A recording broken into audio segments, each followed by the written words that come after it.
बहुत से काश्तकार भाई ये कह रहे हैं कि हमारी गंदम की शगुफा साजी नहीं हो रही, हमारी गंदम की फसल बढ़ नहीं रही। क्या हम इसके ऊपर जबराली केसर या जबरालन का स्प्रे करके अपनी पैदावार या शगुफों में इजाफा कर सकते हैं या नहीं कर सकते?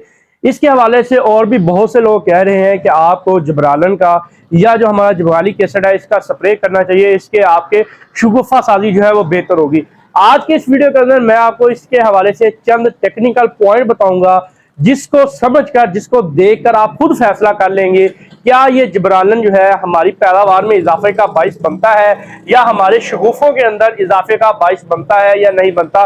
तो आप लोग खुद इस वीडियो को देखकर फैसला कर लेंगे। सबसे पहले आपको बताते चलें कि धान की फसल के अंदर आपने एक बीमारी देखी होगी जो कि जिसको हम बकैनी की बीमारी बोलते हैं। हमारे धान का खेत एक जैसा होता है लेकिन उसमें से चंद पौधे ऐसे होते हैं जिनकी लंबाई ज्यादा होती है और उसके अंदर बकैनी की हमें बीमारी देखने को मिलती है। और ये जो जबरालन होता है, ये जो जबराली केसर होता है, ये वहां से ही तैयार किया जाता है, उसी बीमारी से ही इसको तैयार किया जाता है। और इसका मकसद भी यही होता है कि पौधे की ग्रोथ के अंदर तेजी लेके आना।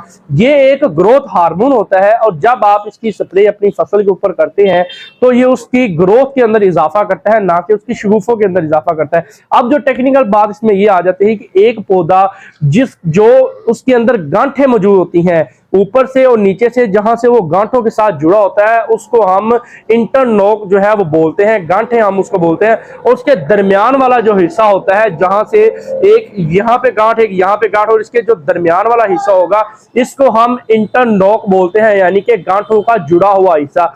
अब जबरालन या जबराली केसर करता क्या है कि इसके अंदर जो हार्मोन्स होते हैं वो इस इंटरनोक का जो साइज होता है इसको बढ़ाने में मदद देता है।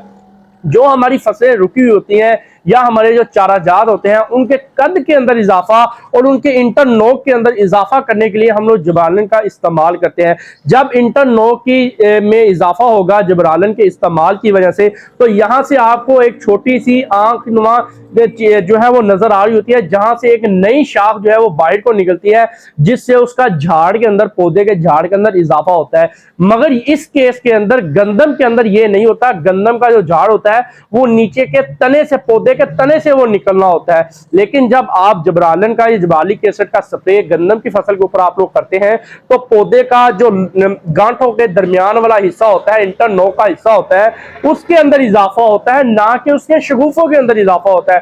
अगर इंटरनोक जो है हमारी, वहां से उसकी एक नई शाख निकलनी होती है, तब तो आप कह सकते हैं कि पौधे के झाड़ के अंदर इजाफा होगा। मगर नई शाख तो हमारी गंदम की जो होती है वो तने से निकलनी होती है। इसलिए आपको थोड़ा सा सोच समझ कर इसका स्प्रे करना चाहिए। हाँ, उस वक्त आप लोग स्प्रे कर सकते हैं जिस वक्त आपकी फसल अभी 10 से 12 दिन या पहला पानी आपकी फसल को नहीं लगा या आपकी फसल की ग्रोथ जो है वो रुकी हुई है, उस वक्त आप इसका स्प्रे कर सकते हैं। अगर आप लोग ये समझकर स्प्रे कर रहे हैं कि इसके स्प्रे से हमारे शगुफों के अंदर इजाफा हो जाएगा, तो ये बात दरअसल गलत है, क्योंकि इसने इंटरनोक के अंदर इजाफा करना है, इसने तने की चौड़ाई और लंबाई के अंदर इजाफा करना है, ना कि शगुफों के अंदर इजाफा करना है। तो अगर आप इस टेक्निकल बात को समझकर जबरालन का इस्तेमाल या जबराली केसर का इस्तेमाल करेंगे तो आप एक अच्छी पैदावार आप लोग हासिल कर लेंगे। अगर आप इसको अपनी तैयार फसल के ऊपर स्प्रे करते हैं तो यकीन करें कि आपकी फसल को पैदावार बहुत ज्यादा कम आपको देखने को मिल सकती है, क्योंकि ये पौधे की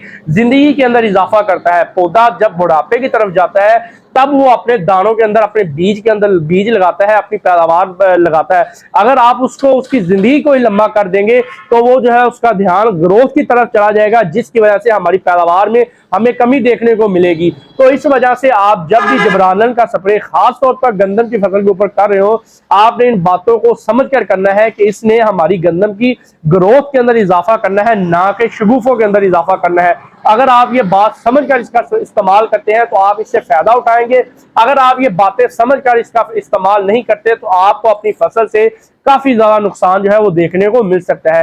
चाराजात और दूसरी जितनी भी हमारी बेल वाली फसलात हैं उनके अंदर ये बड़ा ही कारगर साबित होता है, क्योंकि जो हमारी बेल वाली फसलात होती है उसका जो इंटरनोक का हिस्सा होता है, यहाँ से उसकी नई शाखें निकलनी होती है। इसके इस्तेमाल से जब इंटरनोक के अंदर इजाफा होगा तो नई शाखें जो है बड़ी रफ्तार से निकलेंगी और हमारे झाड़ में इजाफा होगा और बाद में बेल वाली फसलात से हमें पैदावार में भी इजाफा देखने को मिलेगा। लेकिन गंदम का केस जो है वो इससे मुख्तलिफ होता है। तो आप लोगों ने इन चीज़ों को, इन बातों को समझ कर आपने जवालिक एसिड का या जबालिक एसिड का स्प्रे करना है, इस्तेमाल करना है जब आपकी फसल की उम्र 20 से 10 दिन के दरमियान हो और आपकी ग्रोथ रुकी हुई हो, या रेतली जमीनों में आपने गंदम की काश्त की हो, या भारी कर्राठी चीकनी जमीनों में अगर आप लोगों ने गंदम की काश्त की है, तो वहां पर आप जिब्रालन का स्प्रे करके आप अपनी गंदम की ग्रोथ के अंदर तो इजाफा कर सकते हैं, मगर शगुफों के अंदर इजाफा जो है वो इस तरीके से नहीं होगा, इसके स्प्रे से नहीं होगा।